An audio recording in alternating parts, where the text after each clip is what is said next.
अवां ॾिसी रहिया आहियो KTV वर्ल्ड ऑफ न्यूज़ यानी ख़बरुनि जी दुनिया।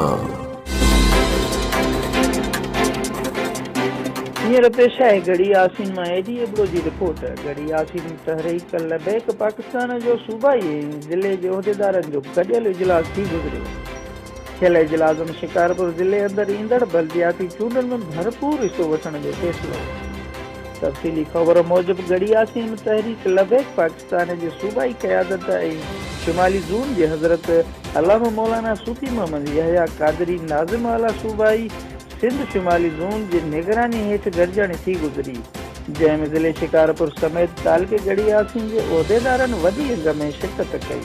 थियल गॾिजाणीअ में फ़ैसिलो कयो वियो त ईंदड़ बल्दियाती चूंडुनि में शिकारपुर ज़िले जे समूर यूनियन काउंसिल, ज़िले काउंसिल ऐं हर वार्ड ते तहरीक लबैक पाकिस्तान जा उम्मीदवार बीहारिया वेंदा।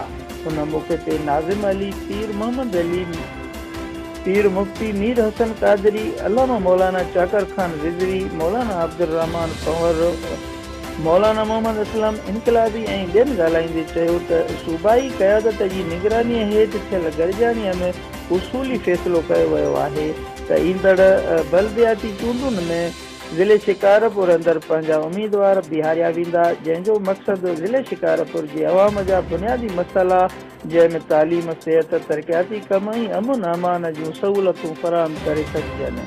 हिननि चयो त तहरीक लबैक पाकिस्तान तहफ़ुज़ ख़तम नबूअत नामूस रिसालत ते ता हयात कमु करण जो पिणु अहद कयो आहे।